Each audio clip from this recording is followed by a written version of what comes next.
다음은 인터넷으로 이제 독서 디스커션 강의를 할 수도 있습니다. 이 레벨을 좀 볼 텐데요. 우선 중등부를 기준으로 했을 때, 사실 이 내용은 초등부가 해도 돼요. 초등 6학년 정도도 괜찮긴 합니다. 근데 이제 우선은 중등부를 기준으로 한번 설명을 해볼게요. 첫 단계는요, 어휘와 이제 내용 확인 질문을 중심으로 해서 페이지를 제시하고 글을 쓸 수 있도록 하는 단계. 2단계는 내용 확인 질문을 스스로 찾아서 글을 쓸 수 있도록 하고요. 세 번째 단계는 확장 질문을 중심으로 해서 자신의 생각을 논리적으로 정리할 수 있는가. 그걸 이제 보도록 할 텐데요. 우선 첫 번째는 1단계는요, 내용 파악을 가장 중점적으로 해야 하는 단계예요. 그래서 단편 소설들을 중심으로 해서 각 작품에서 새로이 알아야 할 개념들을 소개하도록 합니다. 예를 들어서 첫 번째는 사랑방 손님과 어머니에서는요, 공감대를 형성하는 것에 대해서 이해를 해야 돼요. 그러니까 인간들이 서로 어떤 식으로 해서 공감대를 가지게 되고 친해지게 되느냐, 그거를 말로 설명을 하는 거죠. 실제로는 친구들끼리 서로 겪었기 때문에 당연히 알 수도 있어요. 근데 우리가 얘기하고 싶은 거는요, 문학 작품을 통해서 당연히 알 수 있는 것을 우리가 명시적으로 조금 표현해보자는 걸 의미한다고 생각하시면 돼요. 두 번째, 본봉에서는요, 대릴서위의 개념에 대해서 알아야지만 이 작품을 이해할 수 있단 말이에요. 근데 애들이 대릴서위 자체를 모르는 상태에서 작품을 읽기 때문에 내용 파악 자체가 안 됩니다. 그래서 대릴서위가 무엇인지, 뭐 말음과 뭐 어떤 소장농의 관계가 무엇인지 그런 걸 모르는 상태에서 문학 작품을 읽으면 이해가 안 되죠. 세 번째는 장나라는 작품을 통해서는요, 6.25에 대한 어떤 배경을 좀 알 수가 있어요. 그래서 6.25 전쟁에 대해서 좀 알아야 이 작품을 알 수 있을 거잖아요. 그래서 배경 지식을 어느 정도 아는 그런 단계를 1단계라고 생각하시면 되겠습니다. 두 번째 단계는요, 장편의 작품들을 중심으로 해서 핵심 내용을 파악하는 단계입니다. 이 단계는 첫 번째 단계랑 비슷하긴 한데, 첫 번째 단계에서는 이미 사회에 대해서 알아야 하는 어떤 문학에 대한 지식을 받아들인 상태예요. 그런 상태에서 길이가 긴 작품을 읽게 된다는 거죠. 앞에 나와 있었던 1단계에 있는 작품들은요, 분량은 짧아요. 한 30에서 50페이지 정도밖에 안 되지만 이 30에서 50페이지 정도 되는 내용을 정확히 이해하기 위해서는요, 수업 차시가 3, 4차시 정도가 필요할 정도예요. 굉장히 알아야 될 개념들이 많기 때문이라는 거죠. 우선 단편 소설들 30페이지짜리 정도로 계속 연습을 시켜보는 거예요. 사회적 배경 지식과. 그러니까 글 읽고 글 읽는 데 자체에서 힘을 너무 많이 빼서는 안 돼요. 두 번째 단계에서는 이미 사회자에 대한 배경 지식이 충분하다고 보기 때문에 그 내용을 바탕으로 해서 더 긴 작품을 보는 거죠. 그래서 글밥이 많은 작품들을 읽으면서 내용을 이해하도록 하는 겁니다. 동물농장이라던가 아니면 태평천하, 세번씩 이런 작품들을 읽게 하는 거예요. 그리고 세 번째 단계에서는요, 정확한 내용 파악을 바탕으로 해서 기존의 내용을 비판하는 단계입니다. 광장에서는 나는 어떤 판단을 해야 될까? 이청중 당신들의 천국에서는 선국을 만들기 위해서 어떻게 해야 될까? 이런 좀 확장된 생각들을 할 수 있도록 자신의 생각을 논리적으로 정리할 수 있는 연습을 하게 됩니다. 중등부 작품별로요, 수업 전체 진도 비중을 한번 보도록 할게요. 우리 강좌는요, 선생님은 이제 인터넷 강의에서 알려주게 될 텐데, 그 전에 이 친구가 무언가를 생각해보지 않는다면 선생님 말해주는 건 그냥 한쪽 귀로 들어갔다 한쪽 귀로 나오게 되는 경우가 많아요. 그래서 일부러 이 친구가 내가 무엇을 알고 있고 무엇을 모르고 있는지를 정확히 판단할 수 있는 글쓰기를 먼저 선행하게 합니다. 다음에 선생님이 강의를 통해서 어떤 내용을 이제 알려줄 거예요. 그럼 그 내용을 내가 생각했을 때 이게 맞는지 아닌지를 판단해서 다시 글쓰기 하는 작업을 이제 들어가게 됩니다. 첫 번째 레벨에서는요, 단편 소설을 읽고 숙제를 들어갑니다. 이제 질문 디스커션으로 글쓰기 하죠.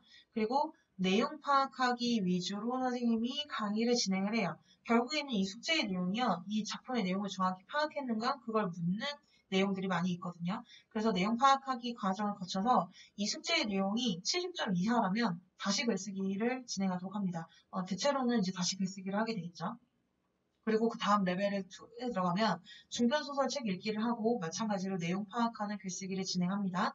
그리고 내용 파악에 관련된 강의를 진행하는데 이때는 상대적으로는 내용 파악하기가 조금 적어질 것 같아요. 앞선 작품들보다는 제가 이제 내용 파악하기에 대한 어떤 내용을 많이 얘기를 했기 때문에 중복되는 것들은 좀 뺄 예정이거든요. 그렇게 하고 이제 또 그 전체 숙제에서 70점이 넘지 못했으면 다시 글쓰기를 해서 재확인을 받는 겁니다. 장편 소설도 마찬가지예요. 글을 전체 읽고 선생님이 내용 파악을 잘했는지에 관련된 숙제를 내면 그 숙제를 쭉 하고 그 내용 선생님한테 확인 받은 다음에 이제 내용 파악 디스커션과 관련된 어떤 영상을 보게 되죠. 그러면서 자기가 했던 숙제가 어떤 오류가 있었는지를 체크를 하게 되고요. 다시 70점이 이하가 되는 숙제였다면 다시 글쓰기를 해서 100점으로 만드는 게 목표입니다. 전체를 원칙 읽기 하는 것을 목표로 하고요. 한 작품을 2주간 진행하도록 해서 목표할 수 있는 작품을 선정하여 수업하도록 합니다. 그 레벨 2에 해당되는 친구들을 볼 텐데요. 레벨 1에 해당되는 친구들은 우선 내용을 파악하는 게 급선무예요. 그래서 선생님이 그 단편 소설을 읽고 난 다음에 질문 디스커션을 숙제를 줘요. 그러니까 선생님이 질문을 준다는 의미예요. 그래서 그 질문을 보고서 스스로 숙제를 하게 됩니다. 근데 그 숙제를 하고 난 걸 선생님이 확인해서 점수를 체크해요. 한 진짜 40점 이하다 그러면은 네, 심각하죠. 그럼 이제 내용 파악하기 영상을 전체를 풀로 보고 숙제를 다시 하면 되고요.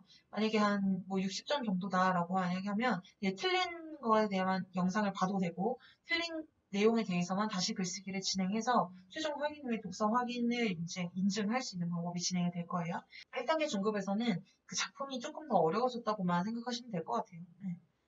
근데 이제 레벨 2에 해당되는 친구들은요, 조금 달라요. 어떤 식으로 다르냐면, 중편 소설이나 장편 소설을 읽게 되는데, 숙제 내용 자체가 질문을 만드는 거예요.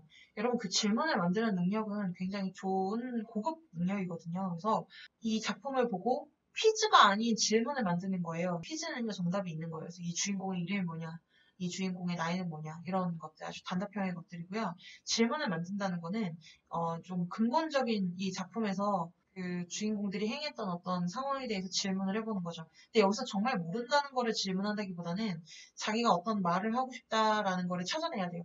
나는 여기서 이 주인공들이 이 행동을 왜 했는지 이렇게 생각한다라는 것을 말하기 위한 어떤 질문을 만들어 놓는 거죠. 그래서 그런 질문 만들기도 나중에 훈련을 하게 돼요. 레벨 2에 들어가는 친구들은. 이거 좀 어렵기 때문에 네, 이 레벨 2에서 이제 진행을 하게 됩니다. 그래서 이때는 질문을 만들기만 해요. 답변은 안 써요. 왜냐면 답변을 레벨 1에서 이미 충분히 했기 때문에 답변을 잘 안 써도 답변을 충분히 쓸 수 있는 친구다라고 생각을 하는 거죠. 그래서 질문을 확인 후에 점수 체크를 하게 되고 숙제에서는 질문을 확인한 다음에 답변할 질문을 제시해요. 그래서 이 친구가 이제 질문을 만들었는데 10개 만들었는데 3개만 괜찮고 나머지 다 이상하다. 그러면 이제 선생님이 그냥 다시 질문을 주면 되고요.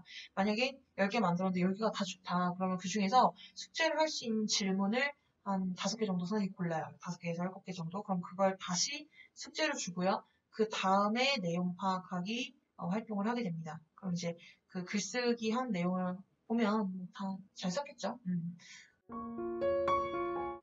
그 레벨 3단계에서는요, 단편이나 중편이나 장편이나 다 상관없어요. 이 작품을 읽고 난 다음에 논제나 질문을 이제 만들도록 하는 겁니다. 그래서 그 논제나 질문, 그 글쓰기는 거의 들어가잖아요. 왜냐면 이 친구들은 글쓰기가 이미 인증을 받은 친구들이기 때문에. 그래서 그걸 보고 숙제를 확인하고요. 질문을 확인해서 점수를 체크해 봅니다. 그래서 잘 만들었네 라고 하면 그 논제나 질문을 선생님이 다시 체크해서 입문서를 작성하게 하는 거예요. 그러니까 여기서부터가 이제 글쓰기가 들어가는 거죠. 그러고 난 다음에 입문서 피드백이 들어갑니다. 이 레벨 3에 들어오는 친구들은 레벨 3에 우선 들어오기도 어렵지만 그 전 단계에서 이미 초등부에서 토론을 했던 친구들이라고 가정을 하는 거예요. 그래서 이 친구들은 초등부를 기준으로 했을 때 독서 디베이트 수업에서 레벨 3단계 최고 등급을 이미 받은 친구들이었을 것이라고 생각을 해요. 그래서 그 친구들이 다른 토론자와 토론할 수 있는 입문서를 쓰는 그 감을 계속 잃지 않기 위해서 작품을 보고 거기에 대해서 논제를 계속 떠올릴 수 있느냐, 그러고 난 다음에 여기에 대한 글을 쓸 수 있느냐, 그런 거를 계속 체크해주는